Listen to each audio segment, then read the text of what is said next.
Olá, amigos, estamos começando mais um programa Vale Soluções. Hoje vamos falar um pouco da política no cenário nacional. Estou recebendo meu amigo Coronel Júlio Lemos, com ampla experiência, não só militar, mas da vida como empresário também, que entende muito bem o lado bom e o lado ruim do que acontece no nosso país. Júlio, satisfação tê-lo aqui, seja muito bem-vindo. Olá a todos, Rogério.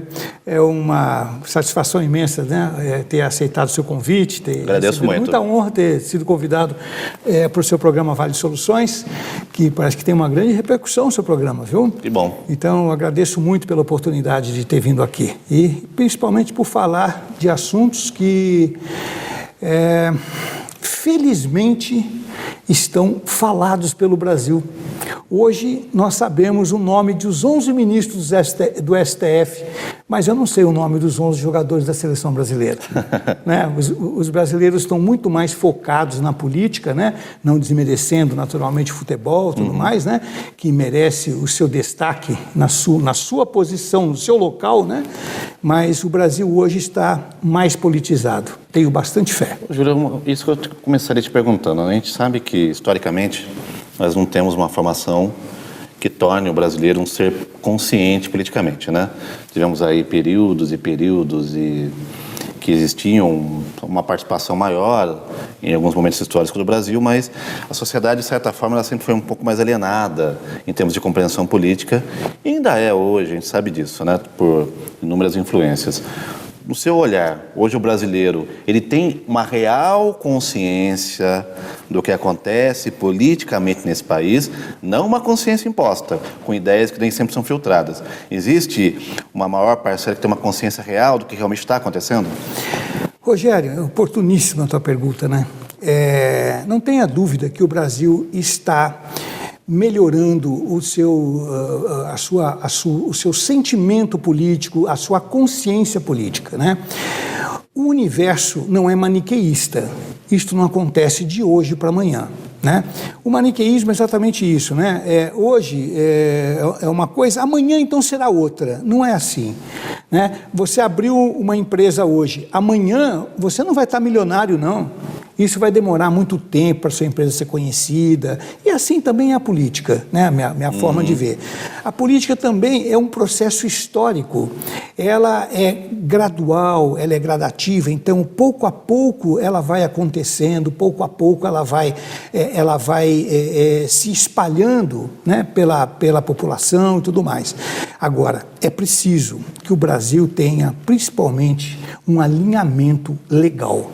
Não é possível mais que as leis mudem tantas vezes, isso deixa de criar uma tradição jurídica, porque o país anda como?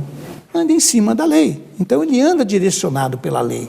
Então, é muito importante que a lei seja uma lei mais estável, que ela não mude tanto, ou só mude naquilo que realmente precise mudar pela atualidade, pela atualização das coisas, pelo desenvolvimento tecnológico, etc. Mas não para atender a interesses de grupos ou de pessoas, né? Então, respondendo a sua pergunta, o Brasil, sim, está muito mais consciente na política, mas ainda precisa melhorar muito mais. A gente está vivendo aí a novela da aprovação da reforma da Previdência, que particularmente eu entendo que seja indispensável, e enquanto não houver essa aprovação, a gente vai penar muito, né? Por vários motivos, o empresário, tanto de fora que quer aportar no Brasil, quanto de dentro também, que não sabe que norte dá para o seu negócio se ele não sabe o que vai acontecer com a Previdência. Como é que você analisa esse momento onde o Brasil discute a reforma da Previdência, o entendimento, as informações que chegam? Como é que você vê isso? Rogério, no meu ponto de vista, a reforma da Previdência é um dos projetos que tem que ser mudados no Brasil, né? É um deles. Nós temos a reforma tributária, também a reforma política, Então, temos a segurança. Penal também, né, Júlio? Código Penal, muito antigo defasado, também, década de 40. muito defasado, né? Ficou sendo analisado muito tempo. Então, nós temos reformas ainda substanciais para serem feitas no país, porque o país praticamente esteve parado 30 anos.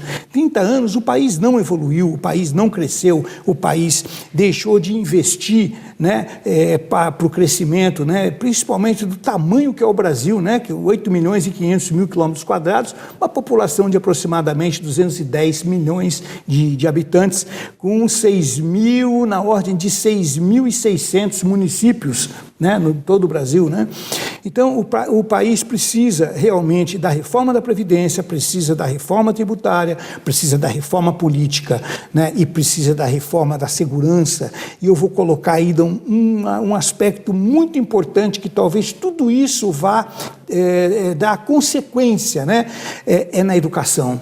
Tudo isso precisa ser canalizado fortemente para a educação, porque a educação é o único bem que nós vamos ter no Brasil, né? E aquele que a gente não retrocede, a cultura e a educação, o profissionalismo, né, formado na escola, nas universidades, isso é permanente.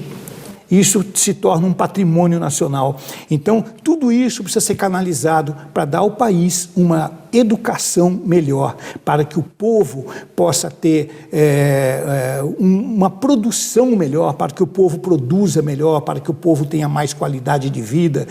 Essa, para mim, é a finalidade, né, da reforma da Previdência, da reforma tributária, da reforma política, né, para se refletir na educação, que, para mim, é a semente de uma nação.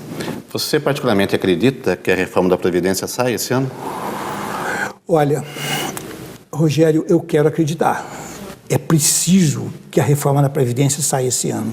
Porque com essa reforma da Previdência, que o governo vai conseguir fazer modificações no Brasil, que vai poder melhorar o Brasil. E hoje, excepcionalmente, o Brasil tem uma equipe técnica de governo invejável, que há muitos anos nós não tínhamos, né? Uma equipe técnica de alto nível que possa levar o Brasil a um desenvolvimento e tudo mais. Então, é preciso aprovar a reforma da Previdência para que o Brasil tenha a possibilidade, né, possa ter dinheiro, né? Vamos falar no português, claro, né? O Brasil precisa de dinheiro para poder investir e desenvolver os nossos portos, nossas estradas, enfim, a nossa infraestrutura, né? Você vê o Brasil há 20 anos que tenta um acordo do Mercosul com a União Europeia. Posso só fazer um pequeno parêntese? Claro. Eu vou só chamar o nosso primeiro intervalo, está na hora. No segundo bloco a gente volta para falar sobre esse tema, tá bom? Ótimo, excelente. Se tiver para o intervalo, voltamos já com o programa Vale Soluções.